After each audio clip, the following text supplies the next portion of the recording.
앞에 짧게 좀 다시 한번 반복을 할게요. 네, 오늘은 2026년 장애인절입니다. 네, 왜 웃기죠? 오늘 2026년 장애인절입니다. 우리가 이렇게 오늘 이벤트를 통해서 주안의 산화됨을 또 이렇게 한번 표현을 해봤습니다. 여러분 어떠십니까? 좋습니다. 네, 좋습니다. 교회가 하나 된다는 거 참 즐겁고 좋은 일입니다. 자, 그런데 오늘 본문 말씀을 보면 이 교회가 실제로 하나 된다고 하는 것, 주 안에서 하나 된다고 하는 것이 이게 쉽지 않은 일이구나, 이게 어려운 일이구나, 어려운 일이라는 것을 말씀을 통해서 보게 되죠. 자, 오늘 본문 속에 등장하는 이야기 속에서 바울이 디모데에게 편지를 쓰고 있죠. 바울은 디모데에게 이런 명령을 했습니다. 너는 에베소에 머물러 있으라. 에베소에 머물러 있으라. 발음이 잘 안 되죠. 에베소에 머물러 있으라 했습니다. 자, 왜 이런 이야기를 했을까요? 지금 바울이 2년 동안 로마 감옥에 갇혀 있다가 이제 석방된 지 얼마 안 됐습니다. 근데 바울이 떠나가 있는 동안에 에베소 교회에 거짓 교사들이 들어와서 진리를 왜곡시키고 교회 갈등과 분열을 일으키는 거예요. 자, 그러니까 거기에 누군가는 목회자를 보내서 교회를 다시 건강하게 세워가야 되는 거죠. 그래서 디모데를 에베소에 머물러 쓰라 이렇게 이야기를 했습니다. 자, 그런데 이 교회가 어떻게 되었을까요? 이 당시에 이 편지를 쓰던 당시가 AD 62년 한 그 정도 이후에 어간이 되는데 한 30년쯤 흐른 다음에 다른 사도 중에 어떤 다른 사도 한 사람, 요한이라고 하는 사도가 반모섬이라는 곳에 유배되어서 에베소 교회에 대한 그런 성령의 음성을 이렇게 듣게 돼요. 요한계시록 2장 2절부터 4절까지 가운데 보면 이 에베소 교회가 치열하게 싸웠다는 이야기를 하거든요. 이 거짓 교사들이 들어와서 그들로부터 이 진리를 지키느라고 애를 썼다는 이야기를 해요. 근데 성령님께서 이것을 나무랍니다. 그러나 너에게 나무랄 것이 있다. 그것은 네가 처음 사랑을 버린 것이다. 처음에 복음 위의 교회가 세워질 때 아주 따뜻하게 사랑하는 교회였습니다. 자, 그런데 시간이 흐르면서 싸우고 하면서 사랑을 잃어버렸어요. 자, 사랑을 잃어버린 교회, 사랑이 식어버린 교회, 냉랭한 교회. 자, 이 교회가 시간이 흐른다면 어떻게 되었을까요? 자, 이제 튀르키예 지역으로 이렇게 성지순례를 가보면, 이 튀르키예 서부에, 이즈미르주, 셀축이라고 하는 그 지역에, 에베소교의 흔적이 이렇게 남아 있습니다. 지금은 이게 관광지고, 성지순례 유적지고, 그렇게만 남아있죠. 자, 사랑이 식어버린 교회, 사랑을 잃어버린 교회. 교회가 훗날 이렇게 된다는 걸 보여주죠. 무너질 수밖에 없고, 역사의 증언입니다. 무너질 수밖에 없고, 이런 교회는 이게 존재할 수가 없구나, 우리가 느끼게 돼요. 자, 근데 오늘날 교회를 보면 젊은 세대들, 2030 세대들이 교회를 떠나가는 그런 현장을 목격하게 되죠. 자, 그들의 이야기를 들어보면 그들이 예수님을 안 믿어서 떠나가는 것이 아니에요.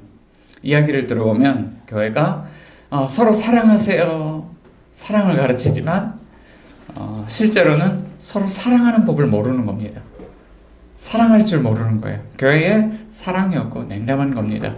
그러니까 가르침과 이 공동체의 삶의 실제가 다르니까 2030 세대들이 어떻게 하냐면 안 믿어서가 아니죠. 난 이런 가르침과 삶에 따른 이율배반적인 이런 교회 다니는 것이 싫다. 그래, 난 떠난다라고 이야기를 합니다. 자, 그럼 오늘 이 말씀 속에서 오늘 우리를 한번 돌아보는 거예요. 우리는 어떤가? 여러분, 우리는 어떤가요? 우리는 사랑할 줄 아는 사람들인가요? 오늘 우리는 어떤 삶을 살아가고 있죠? 자, 하나님께서 오늘 우리 공동체를 향해서 이 본문을 통해서 무엇을 말씀하실까요? 자, 첫 번째 같이 한번 읽어봅니다. 시작. 교회 공동체의 건강을 진단하라. 우리 교회 건강을 진단하라. 오늘 본문은요, 우리 공동체가 건강하지 않은지 진단해야 된다라고 얘기를 해요. 자, 3절 가운데 보면 어떤 사람들이 들어와서 다른 교리를 가르치죠. 자, 그런데 11절 가운데 보면 바울이 디모데에게 건전한 교훈은 이것이다. 그래서 건전한 교훈에 대해서 이야기합니다. 그러니까 다른 교리, 건전한 교훈 서로 대조가 되죠. 여기서 이제 건전하다라는 단어가 나오는데 이 단어의 다른 의미는 건강하다라는 의미예요. 그러니까 교회 안에서 건전한 교훈을 가르치면 당연히 교회는 건강해지겠죠. 자, 그런데 이 건전한 교훈이 아니라 다른 교리를 가르치면 교회는 건강을 잃어버리게 돼요. 오늘 본문에 비추어서 우리 교회는 어떤가 한번 살펴볼 수 있겠죠. 자, 바울이 디모데에게 편지를 쓰는 이유가 3절과 4절에 기록이 되어 있습니다. 자, 우리 세 번역 성경으로 다시 한번 읽어보겠습니다. 시작. 내가 마게도니아로 떠날 때에 그대에게 에베소에 머물러 있으라고 부탁하였습니다. 그것은 그대가 거기에서 어떤 사람들로 하여금 다른 교리를 가르치지 못하도록 명령하고 신화와 끝없는 족보 이야기에 정신을 팔지 못하도록 명령하려는 것입니다. 자, 에베소 교회에 어떤 사람들이 들어왔죠. 다른 교리를 가르칩니다. 그러니까 에베소에 디모데를 보낸 것은 그거 가르치지 못하게 하라. 자, 근데 그들이 그 가르친 것 때문에 사람들의 정신이 하나도 없어요. 정신이 팔렸습니다. 자, 그런데 그 중심에 뭐가 있냐면 다른 교리 가운데 신화와 끝없는 족보 이야기가 있더라 그래요. 여러분이 신화와 끝없는 족보 이야기가 뭘까요? 자, 사실 이 성경을 처음 읽는 분들이 가장 먼저 펼치는 책은요, 창세기입니다. 한글 성경 이름으로는 창세기, 영어 성경 이름으로는 제네시스예요. 근데 히브리어 성경 이름으로는 창세기가 아니에요. 이런 이름이죠. 톨레도트입니다. 자, 이 톨레도트라는 것은요, 족보라는 뜻이에요. 자, 이렇게 창세기를 읽어보면 유독 많이 나오는 이야기가 있는데 족보가 유독 많이 나오죠. 아담, 셋, 에노스, 게난, 말랄렐, 야렛, 에녹, 무두셀라, 라메, 노아, 셈, 함과 야벳은 조상들이라 그러면서 이 아담의 족보, 노아의 족보, 아브라함의 족보, 이삭의 족보, 또 이삭의 두 아들 에서의 족보, 야곱의 족보, 야곱의 아들들의 족보에서 족보 이야기 쭉 중간중간에 족보 이야기가 나와요. 자, 족보 이야기를 이렇게 읽어보면 분명히 그 족보 이야기들 속에는 어떤 메시지가 들어있죠. 네, 족보는요, 우리 조선시대 족보 이렇게 무덤에서 발견되고 하면 족보 이야기를 이렇게 보면 이 족보가 담고 있는 여러 가지 많은 이야기들이 있습니다. 자, 그런데 이 족보 가운데 보면 우리가 아는 사람들 이름보다, 자, 퀴즈. 아는 사람들 이름이 많을까요? 모르는 사람들 이름이 많을까요? 한 10대쯤 내려가다 보면 아는 사람 하나 나오고 그래요. 그러니까 모르는 사람들 이름이 훨씬 더 많아요. 마할랄렐, 여러분 아십니까? 게난 아십니까? 그런 이름들이 엄청나게 나옵니다. 자, 근데 어떤 사람들이 이 성경을 읽을 때 근데 이렇게 읽어요. 분명히 그 안에 어떤 숨어있는 메시지가 있을 텐데 족보를 하나하나 적어가면서 족보를 이렇게 그립니다. 우리나라 족보 만들듯이. 그래서 아담, 셋, 에노스 이렇게 족보를 그려가지고 성경이 맞네 안 맞네. 이 성경 잘못 기록된 것 같아요. 족보가 좀 안 맞아요. 그렇게 이제 이야기하는 분들이죠. 자, 그럼 성경을 잘 읽는 걸까요? 잘못 읽는 걸까요? 네, 그럼 성경을 잘못 읽는 거죠. 자, 분명히 성경이 우리에게 들려주려고 하는 이야기가 있는데 이거는 우리에게 성경을 주신 하나님이 어떤 분인지, 우리를 향한 그분의 뜻과 계획은 무엇인지, 우리가 그분의 말씀을 읽을 때 어떻게 살아가야 되는지 성경 우리에게 그런 이야기를 들려줍니다. 자, 그런데 에베소 교회에 유입되었던 거짓 교사들이 이런 일을 하는 거예요. 족보에 등장하는 사람들 이름을 하나하나 이렇게 따져가면서 거기에 신화를 더듬히는 작업을 하는 겁니다. 자, 예를 들면 아무개라는 사람이 있습니다. 자, 여러분 이아무개, 김아무개 그러면 이 사람 중요한 사람입니까? 안 중요한 사람입니까? 전혀 안 중요한 사람이죠. 몰라도 되는 사람. 그러니까 중요한 사람 이름을 정확하게 알려줘요. 그런데 이 아무개는 몰라도 되는 사람입니다. 그런데 이 아무개라는 사람의 이름에 이야기를 더듬히는 거예요. 이 사람에게는 이런 비밀이 있다. 하나님과 우리 사이에 하나님이 이 사람 보내신 것은 이런 비밀이 있다. 그래서 신화를 막 더듬히는 작업을 합니다. 그러니까 사람들이 이 특별한 스토리를 더집어서 재탄생하는 거예요. 그리고 어떻게 가르치냐면, 자, 이런 성경의 비밀들을 알아야 우리가 구원을 받는다 라고 이야기를 하는 거죠. 자, 여기 심각한 문제가 있는데요. 하나는요, 성경은 뭘 가르쳐 주냐면 하나님은 약속을 믿음으로 구원을 받는다고 가르쳐 줍니다. 믿음으로 구원을 받습니다. 자, 우리 성경은요, 많이 알아야 신앙생활을 잘하는 게 아니라 믿음을 통해서 알게 됩니다. 한번 믿어보세요. 믿으면 알게 돼요. 자, 그런데 뭘 복잡한 비밀을 알아야 구원받는다 그러니까 이게 첫 번째 구원의 가르침이 달라요. 자, 그런데 여기서 문제는 그치지 않고 이 가르침이 공동체 안에 영향을 끼치죠. 당시 에베소 교회 신자들은요, 신앙생활을 더 잘하고 싶다. 성경을 알고 싶다. 아마 여러분 주변에 나도 성경을 좀 잘 알고 싶다. 이런 분들이 있을 거예요. 근데 어디 가서 내가 이걸 배울까? 자, 그런데 제가 가르쳐 드리겠습니다. 그러면서요, 이 잘못된 정보를 막 주입을 하는 겁니다. 그러면 이것을 받아들이는 사람들이 막 정말 이 백지에다가 막 써내려가는 그런 것처럼 막 흡수를 합니다. 그리고 그것이 맞다라고 생각하는데 잘못된 정보를 가지고 마음과 생각을 빼앗기는 거예요. 오늘날 우리가 이런 말 잘하죠. 가스라이팅을 당했다. 그게 가스라이팅 당하는 겁니다. 근데 바울이 그들을 향해서 거친 언사를 막 쏟아내는 거죠. 정신이 팔렸다, 이건 고운 표현이고요. 다들 정신이 나갔다. 정신 빠졌어. 정신 나갔어. 지금 그렇게 이야기를 하는 거예요. 자, 그런데 그걸 언제 어떻게 할 수 있냐? 자, 몸이 아플 때는요, 우리 몸에 증상이 나타나죠. 요즘 우리 교회 한 가지 제가 굉장히 염려스러운 일들이 있는데 몸이 아픈 분들이 많아요. 그래서 날마다 기도합니다. 하나님, 어떤 분이 이렇게 몸이 아픈데 고쳐주세요. 제가 예전에 우리 이제 어느 한 분이 어지럽다고 얘기하는데 제가 그 어지럼증을 가볍게 받다가 아주 큰 교훈을 얻었어요. 이 어지럼증 그냥 보면 안 되는구나. 이렇게 어지럽다 그러면 한 번 더 생각하고 심각하게 생각해 봐야 되는구나. 여러분, 어지러움요 그냥 있으면 안 됩니다. 병원에 꼭 가보셔야 됩니다. 자, 그런데 교회도 건강을 잃으면 증상이 나타나죠. 바울이 목격한 증상이 있는데 이런 증상이에요. 같이 읽어볼게요. 시작. 그러한 것들은 믿음 안에 세우신 하나님의 경륜을 이루기보다는 도리어 쓸데없는 변론을 일으킬 뿐입니다. 자, 두 가지 증상이 나타나는데 하나는 믿음 안에 세우신 하나님의 경륜을 이루는 것을 방해합니다.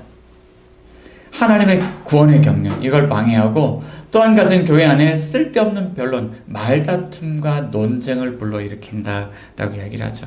자, 여기 대단히 어려운 표현이 하나 나왔어요. 하나님의 경륜, 하나님의 구원의 경륜, 또 이렇게 말하기도 하거든요. 이게 뭘까? 이 경륜이라고 하는 단어는요, 오이코노미아라는 단어인데, 오이코노미아는 오이코스 더하기 노모스 두 단어가 합쳐졌습니다. 그래서 오이코스는 집, 노모스는 법인데, 이 법은 보통 질서를 세우는 거니까 하나님의 질서를 세우는 법, 이게 하나님의 경륜이에요. 자, 이걸 다시 좀 쉽게 풀어보겠습니다. 법을 지키려면 법을 알아야 되죠. 그러니까 이제 이 법을 오늘 본문 안에서는 건전한 교훈이라고 이야기합니다.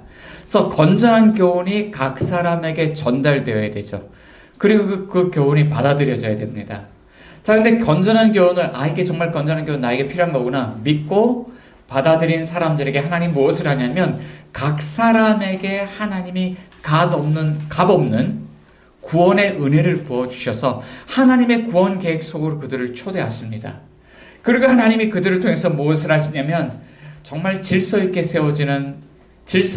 그런 법으로 세워지는 하나님의 집이 건설이 되는 거죠. 자, 이거를 우리는 뭐라고 이야기하냐면 교회라고 이야기하고 앞으로 완성될 하나님의 나라라고 이야기합니다.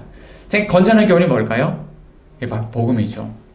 복음 전수를 통해서 각 사람에게 복음이 전파되어지고 그 복음을 믿음으로 받은 사람들이 하나님의 은혜를 통해서 하나님의 구원 계획 속으로 들어오게 되고 하나님의 구원 계획 속에서 하나님의 집으로 건강한 교회 공동체로 완성될 하나님 나라로 세워져 간다. 이거를 한 단어로 어떻게 표현하냐면 하나님의 구원의 경륜, 하나님의 경륜이다 이렇게 이야기를 하는 거예요. 자, 그럼 이 가운데 하나님의 일이 뭘까요? 하나님의 일은 이 복음 전수, 하나님의 은혜를 부어주심, 하나님의 구원 계획, 하나님의 집을 세우심, 이거를 통해서 무질서함이 아니라 질서를 세워가는 것이고, 말다툼이 아니라 죄인 한 사람을 구원해가는 것이고, 공동체가 쪼개어지고 분열되는 것이 아니라 건강한 교회를 세워가는 것, 이것이 하나님의 일이다라고 말씀하는 겁니다.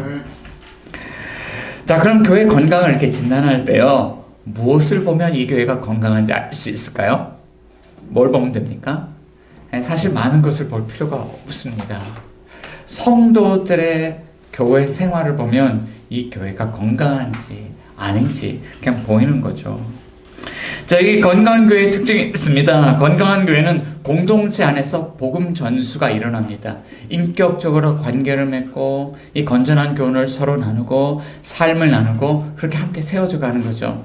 이 복음 전수가 일어날 때 이 복음의 메시지가 각 사람의 마음속에 들어가서 열매를 맺기 시작하죠. 자, 그리고 그 열매가 건강한 공동체를 형성하는 겁니다. 이 건강한 교회의 특징이죠. 자, 그래서 건강한 교회가 되기를 원한다면 우리가 반드시 해야 될 일이 있는데 그 첫 번째, 제가 첫 단추를 깬다 그러거든요. 복음 전수가 일어나야 되죠. 먼저는 인격적인 관계를 맺는 것이고 거기에서 건전한 교훈, 이 복음이 나눠지고 삶이 나눠져야 되는 겁니다. 자, 그럼 한번 이 말씀에 비추어서 우리 삶을 돌아봅시다. 자, 여러분들은 복음 전수를 받으셨습니까? 그리고 여러분들은 복음 전수의 삶을 살아가고 있습니까? 이게 일어나면 가정이 건강해집니다. 교회가 건강해집니다. 이 사회가 밝아집니다. 자, 이 일이 일어나야 되는 거죠. 자, 그럼 우리가 왜 이렇게 건강한 공동체에 신경을 쏟아야 될까? 자, 두 번째. 같이 읽어볼게요. 시작. 하나님이 그곳에서 역사하시기 때문입니다. 자, 복음 전수가 일어나는 곳에 하나님 역사하십니다. 하나님 어떻게 역사하실까요? 1장 5절 같이 한번 읽어봅니다. 시작. 이 명령의 목적은 깨끗한 마음과 선한 양심과 거짓 없는 믿음에서 우러나오는 사랑을 불러일으키는 것입니다.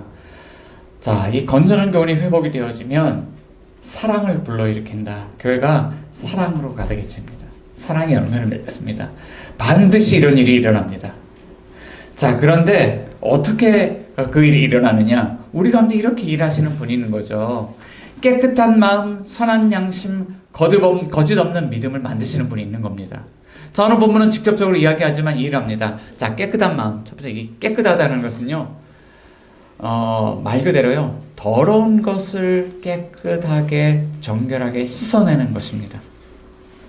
그러니까 복음 전수가 일어날 때 뭐가 일어나냐면, 이 복음 앞에서 내 마음의 더러움을 보게 되죠. 아, 내가 하나님 앞에서 더러운 죄인이구나. 뼛속까지 내가 죄인이구나.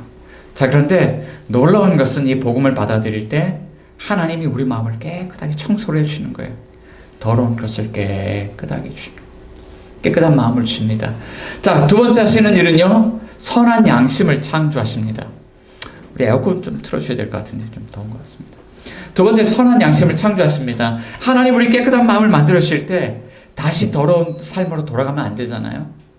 그러니까 선한 양심. 양심이란 건 뭐냐면 법이 없어도 선하게 살아갈 수 있는 마음, 선하게 살아갈 수 있는 능력입니다.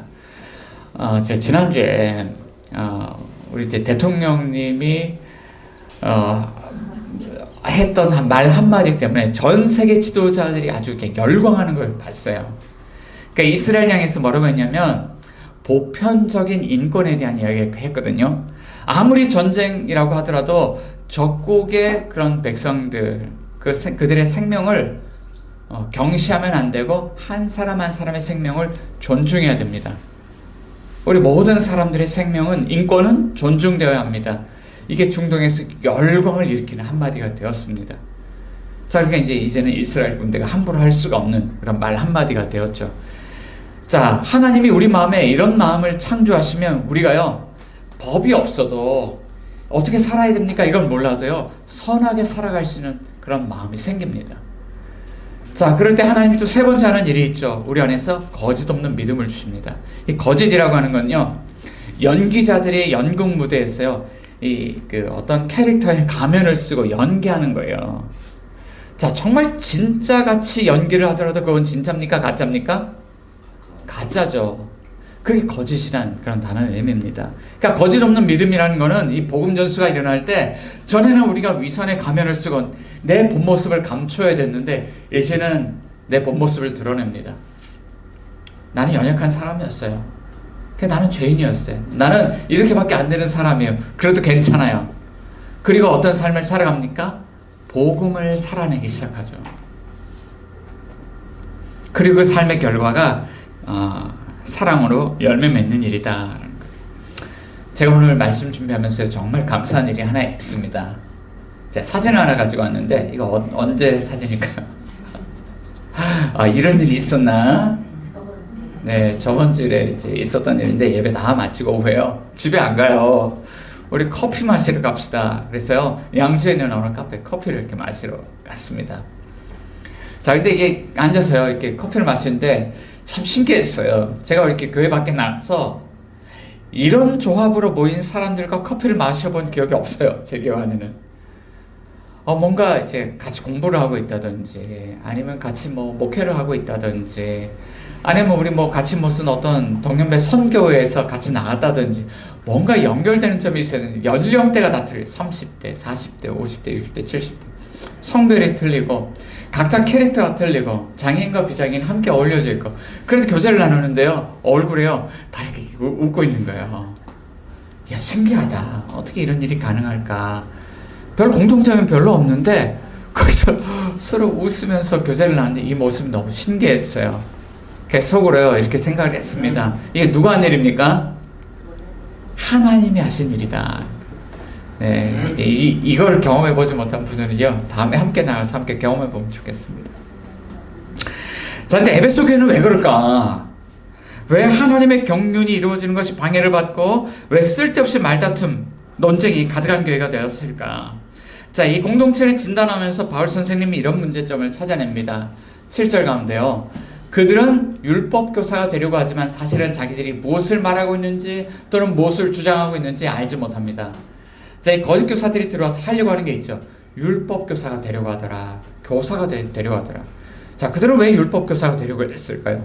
교회 안에 딱 들어와가지고 우리는 율법 교사입니다. 랍비들입니다. 그러고 시작을 하는 거예요. 자, 당시 랍비들은요 공동체 존경을 받는 분들입니다. 옛날에 우리 목회자들이 없을 때, 목사님들 없을 때 교회는 영수라는 분들이 있어서 이분들이 평신도 사역자들인데 이분들이요 예배를 인도하고 말씀 전하고 하는데 이분들도 숫자가 부족해서 이분들이 순회 설교를 하는 거예요. 그래서 말씀 전해줄 사람이 한 분 오시면요 정말 교인들이 정말 이 사모하는 마음으로 앉아서 말씀 한번 듣습니다. 그런 때가 있었어요. 근데 이 초대교회 당시에 이 사람들이 들어오니까 성도들이 이렇게 듣지 않겠습니까? 자, 율법 교사들에게 뭐가 있냐면 명예가 있습니다. 그들에게는 말씀의 권위가 있습니다. 그러니까 그들이 율법 교사다, 랍비다 그러고 들어와서 말씀 전하면 성도들이 이러고 그 권위 가운데 말씀 듣고 뭘 합니까? 순종하잖아요. 바로 가스라이팅을 당하는 겁니다. 자, 오늘날 이단들이요 전형적으로 사용하는 방법입니다. 자, 신학교 때 제가 어떤 일이 있었냐면 어느 날 아침에 학교 가서 이제 수업을 들어야 되는데 제가 그 당시 살았던 집이 광장동 장로신학대학교 바로 밑에 있는 자취방이었거든요. 아침에 똑똑똑 두드립니다. 누구세요? 문 열고 나갔더니 어떤 그 청년이 하나 서 있는데 저도 신학생인데 제가 설문조사를 받고 있는데 설문조사를 좀 받아도 되냐 이제 묻는 거예요. 나 지금 학교 가야 되는데. 당연히 이제 장신대 앞이니까 우리 장신대 학생인 줄 알고 들어오라고. 아침 먹었냐고. 안 먹었대요. 같이 먹으실래요? 그랬더니 밥 안 먹어도 된대요. 바쁘니까 설문조사만 좀 해달라는 거예요. 그러면서 설문조사를 할 줄 알았는데 성경의 역사를 쭉 밥 먹는 동안 쭉 훑어주는 거예요. 그러면서 이제 밥 다 먹어야 할 때쯤 되니까 갑자기 6월절이 중요하다는 이야기를 하면서 우리가 6월절을 지켜야 되지 않냐 그래요. 아니, 장신대 학생의 입속에서 6월절이라니 이게 말이 되냐. 언제적 6월절 이야기를 하냐. 예수님이 6월절 어린 양으로 오셨지만 우리는 예수님의 그 십자가 별의 은혜를 붙들고 날마다 매일같이 예배하지 않냐. 왜 6월절로 돌아가냐. 그래서 그날 아침 막 논쟁을 했습니다. 그럼 나 바쁘니까 학교 가야 되니까 우리 다음에 보자 그러고 보내고 학교로 왔어요. 수업 듣고 쉬는 시간에 우리 동기 전도사님들한테 물어봤습니다. 아침에 이런 청년이 찾아왔는데 이 청년 뭐 하는 사람이야? 물어봤어요. 그랬더니 그 중에 한 친구가 이런 대답을 했습니다. 그 사람 안산홍 증인회입니다. 안산홍이 누구예요? 이단이죠. 지금은 그분이 돌아가셨는데요. 지금은 어떻게 되냐면 그분의 부인 장길자라고 하는 분이 나는 어머니 하나님이다 그래놓고 또 사람들 가스라이팅 해가지고 6월절이 중요하다 그래서 사람들 모아놓고 예배드리죠. 그 교회 이름이요 하나님의 교회입니다. 그럼 들어보셨죠? 하나님의 교회. 자, 신학생이다.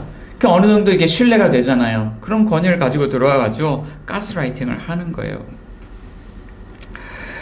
자, 실제로 어떤 지식을 안다는 것은요 지식의 힘이 있다는 것을 의미하고, 잘못된 정보라고 할지라도 이 잘못된 정보를 통해서 이 지식을 원하는 사람들에게 얼마든지 마음을 빼앗고 가스라이팅 할 수 있는 겁니다. 사람들을 통제할 수 있게 되죠. 자, 그런데 놀라운 거는요, 이단 교회가 아니라고 할지라도 교회가 건강하지 않을 수 있어요. 자, 교회 안에서 여러 가지 훈련을 받고 성경 공부를 한 분들 안에 서열이 생깁니다. 신앙생활을 더 오래 하셨으니까, 나보다 성경을 더 많이 아니까. 어떤 분이 그래요. 우리 안에는 나보다 성경도 많이 알고 신앙생활을 더 많이 해가지고 나보다 수준이 이렇게 높고 나는 수준이 이렇게 낮습니다. 그래서 나보다 아내의 말은요 더 권위가 있습니다. 이런 얘기가 되겠죠. 근데 실제로 이렇게 성경 공부를 해보면요 50보 100보입니다. 이분이 아는 거나 이분이 아는 거나 똑같습니다. 왜요? 믿음이 없으니까. 자, 그런데 이렇게 교회 안에 서열이 생기고 조직이 생기고 서열 높은 사람들 목소리가 커지기 시작하면 교회는 어떻게 됩니까? 건강을 잃어가기 시작하죠. 죽어가는 겁니다. 자, 오늘 바울은요 우리에게 이렇게 말합니다. 이 율법은요 적법하게 사용하면 선한 것입니다. 근데 율법은 이 율법 교사들의 권위를 세워주려고 있는 게 아니라는 거예요. 율법은 죄인들의 죄인됨을 드러내고, 우리에게 정말 복음이 필요하구나, 우린 복음이 필요할 수밖에 없는 사람들이구나, 우리를 복음으로 인도하는 그런 초등학교 교사가 무엇입니까? 그게 율법이다 하는 거죠. 자, 그러면서 바울이 거짓 교사들에게 일침을 놔요. 11절입니다. 같이 한번 읽어볼게요. 시작. 건전한 교훈은 복되신 하나님의 영광스러운 복음에 맞는 것이어야 합니다. 나는 이 복음을 선포할 임무를 맡았습니다. 여러분, 건전한 교훈 아십니까? 건전한 교훈은 결국에는 복음으로 사람들을 이끌어야 됩니다. 이런 이야기죠. 그러니까 니들이 알지 못하는 그 율법을 니들이 가르치고 있는데, 이제 그 니들이 알지 못하는 그 율법 가르치는 거 그만두고 뭘 해야 됩니까? 여러분들도 복음을 배우십시오. 그리고 일침을 탁 놓는 겁니다. 자, 우리에게 필요한 것은 복음 전수입니다. 어떻게 우리는 복음 전수로 돌아갈 수 있을까요? 어떻게 우리가 복음 전수를 회복할 수 있습니까? 자, 이렇게 가능하죠. 같이 한번 읽어봅니다. 오늘 우리를 위하여 진정한 교사로 오신 분이 있습니다. 참된 권위를 가지고 정말 우리를 바른 길로 이끌어주는 진정한 교사, 진정한 스승님 한 분을 만나면 우리는 다시 복음 전수로 돌아올 수 있죠. 진정한 교사로 오신 분이 있습니다. 제가 학창 시절을 이렇게 돌아보니까 참 많은 선생님들을 거쳐왔습니다. 그런데요, 제가 너무너무 까불까불거려서, 우리 아이들 보면요 정말 저보다 훨씬 더 점잖은 아이들입니다.